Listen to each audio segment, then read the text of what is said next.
To do this, to give you a sense of who we are and what we've done over the last 10 years, I want you to allow me to introduce a very good friend of mine and the vice chairwoman of the P&G Alumni Network, Ms. Deb Kielty. Deb?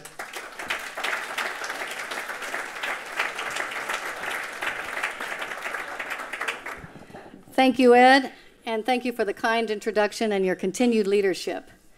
Good evening, ladies and gentlemen, and what a great alumni conference here in Geneva.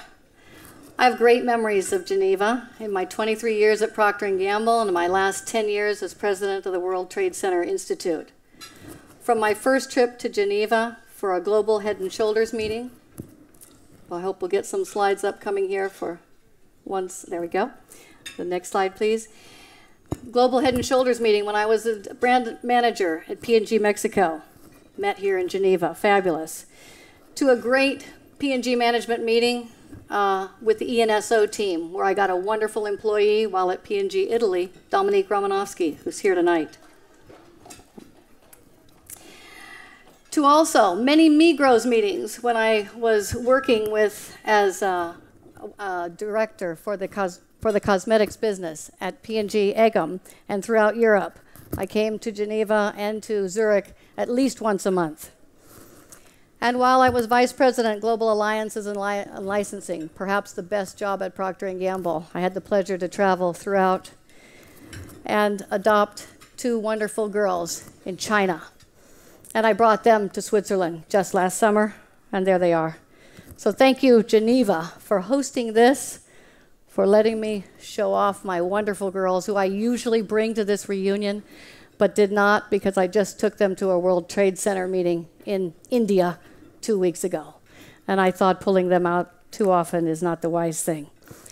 But I stand before you tonight not only as the mother of the wonderful girls or as the president of the World Trade Center Institute, but as my role as volunteer and philanthropist. Part of the Alumni Grants Committee, a board member, where I will take over the role of Alumni Grants from a wonderful lady, Sue Wilkie, who has steadfastly led the Alumni Grants Committee for 5 years. And she will remain on this committee. You know, when we were all at P&G, we focused on improving lives, touching lives, improving life, and that core value just stays with us. Something John Smale said, though he was talking about Procter & Gamble, it really fits the P&G Alumni Foundation. We believe we have a responsibility to society to use our resources, our money, our people, our energies, for the long-term benefit of society. We've heard so much about that. And for many alums, and myself included, the opportunity to give back is even greater post P&G when you are an alum. In terms of philanthropy, P&G alumni are already giving back in multiple ways. First and foremost, as private citizens involved in your own initiatives. Some of you have your own family foundations. Others of you are involved in so many ways. Our chapters are supporting local philanthropic efforts everywhere. But at the Global Alumni Network, we're also doing things as well to support private citizens in their efforts to publicize local chapter works, and also to award grants to deserving nonprofit organizations with very active P&G alumni support.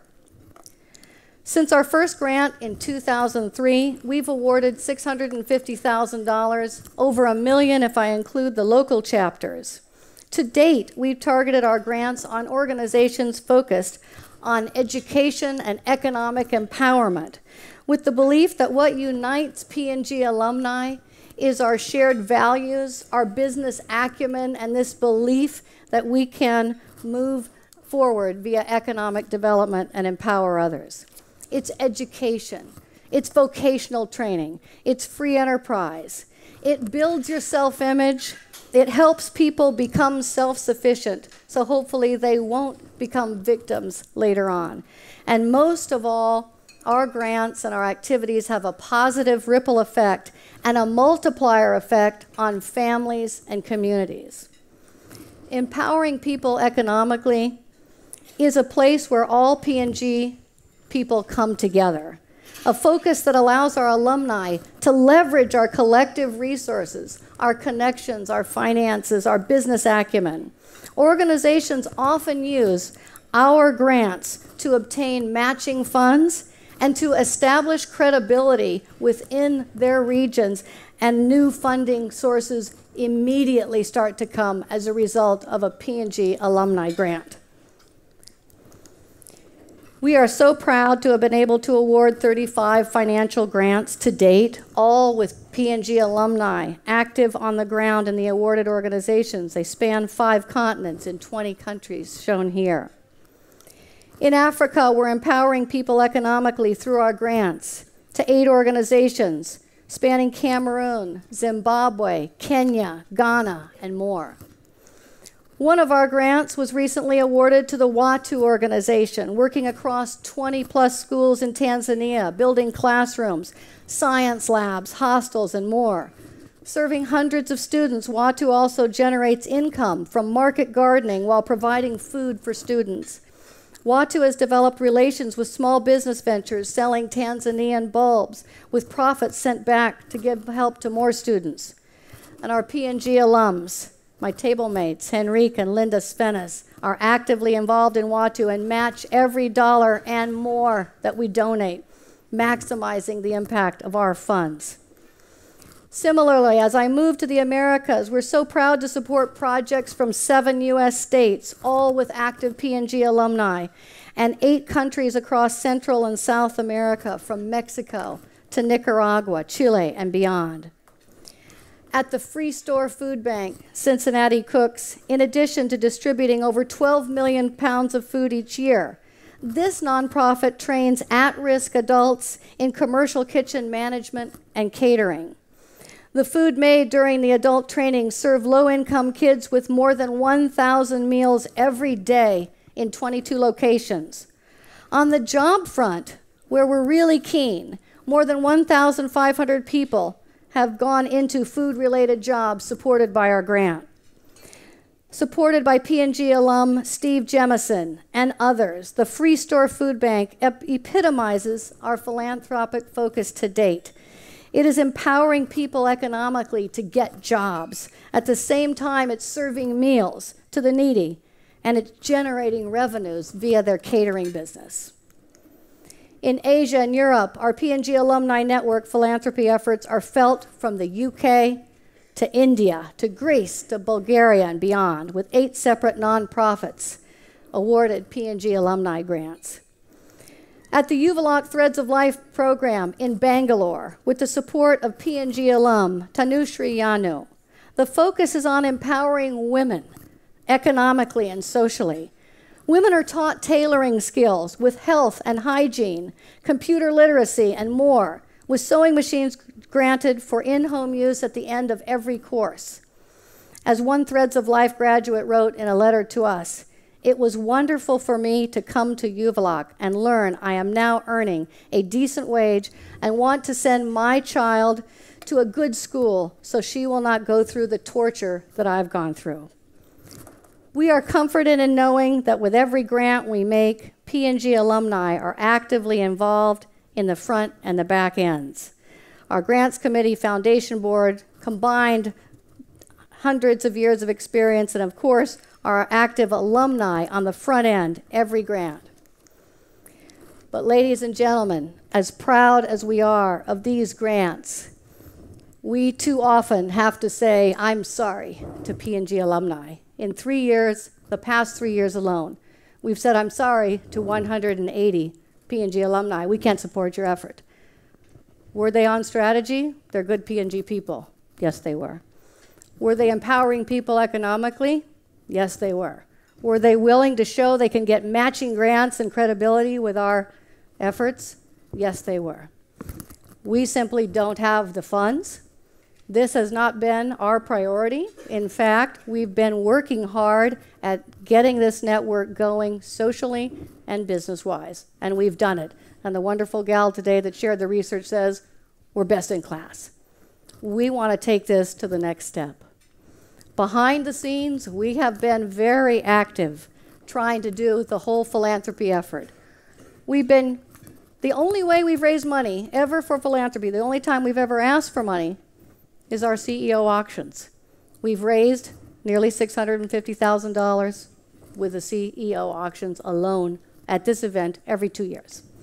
And that's been great. And actually, with yesterday's news, I thought my slide still works because the auctions, there we are. We still have it. We have our guys. Unfortunately, we're not going to have that auction tonight because we're putting it on hold. That's been our sole source of income. So, being good P&Gers, we've got new revenue streams in mind. They're a little bit longer term, a little bit slow burn. We've got a book that the alumni have written, When Core Values Are Strategic, which 100% of all monies earned on this will go to P&G Philanthropy. It's just out there this year. We are looking for people to help promote the book. We've got a P&G Alumni Network series, a speakers bureau, where people like Kevin Roberts and others are on it, donating their time and all the monies that would go to it to P&G Philanthropy. These are great. They are, at this time, just getting underway. We've been in a little bit of a test market. While we've been focusing on building our network and building the social and the business side, we've had a test market going. Samir Hawa, Mohan, myself, others, Jules, who couldn't be here tonight. We've worked an application process, selection, grants. We've distributed these grants. We've followed up. We know this works. We know we have great people out there. So as we embark on this next journey together, so much of which was said during this conference in the last 2.5 days, we've got some learning. We've got some good experience. As Ed said, we were recently, just a couple months ago, we now are approved P&G Alumni, 501c3, educational, nonprofit foundation through the government, trustworthy, so that we can reach these people. But how do we? How do we reach them even further? You know, we could dream big. You'd say, well, if Warren Buffett can think about contributing to the Bill and Melinda Gates Foundation, might it be possible to get some P&G people to contribute just a portion of their monies that they devote to charities to the P&G Alumni Foundation? Our long-term vision is to establish a multi-million-dollar endowment, leaving a legacy for generations to come. And with an early leap of faith, we might even envision this Gates Foundation and the people putting behind that. Indeed, if you've made some money this year on your P&G stock, many people might have, and want to join and empower the people economically, please consider our new Alumni Foundation, our 501c3, and we'll be contacting all of you afterwards and sending an email and a way for you to get involved. But not only consider contributing financially to us, consider contributing your time. You know, when I left Procter & Gamble and I joined the World Trade Center Institute, after a few years, we were really doing very well, and my boss said, you know, I want to give you a raise. This has just been a wonderful chance to get somebody P&G trained to run the World Trade Center Institute. We're making money. I want to give you a raise. I said, you know what? I don't want to take the raise. I want to trade that money for time. I want time off. I want time to spend with my girls and time to work on philanthropy. And he said, but wait a minute, you need to take the raise. I said, no, I don't. I need to take my mornings off to serve on my boards, my afternoons to work my homework with my girls, and my summers to regenerate myself and focus on nonprofit work. So what we need from you is money and time. We need your time to make this work as we embark on a dream. We don't know where it will go. And in fact, I take comfort. We still have a puzzle. We don't know where we're going. We've learned a lot. We know there's need out there, and we know we can do well. I take comfort in Dr. Ellis's remarks this morning, the esteemed physicist at CERN, who on his path on discovery, he says he looks along the way for new inventions, for new ideas, and in fact, his goal isn't just to get there, it's to find the next thing. That's where we are in the puzzle. We're going somewhere. We don't know exactly how to get there. But I really take comfort in knowing that even Dr. Ellis prefers to go find it while he's out there and discover what he's not looking for than what he is looking for. Dr. Florence Vilasek this day, she shared that P&G, we're best in class in social and business areas. Well, that's great. That's what we set out to do. And now we want to set out to be best in class as the alumni social movement that we can make, our social innovation that we can get if we all bring this together. We're 400 people here today. We're 30,000 in the network. So we have 29,600 people out there. We have ourselves. We can begin to say, how can we do it? You know, we heard some interesting things leveraging this power of communication today. That's perfect for this endeavor. With the great insights from Michael Gran and his mobile innovations in emerging markets is really critical. You know, the truth is, it's not a wonderful world for over 2 billion people, but we can make a difference. In closing, let me share with you what I shared with the University of Maryland Business School. Our success is great, but let's not stop. Let's go from success to significant, giving back, making a difference, and empowering others through education economically. I hope to see you soon and to have you join us on this next decade. Thank you very much.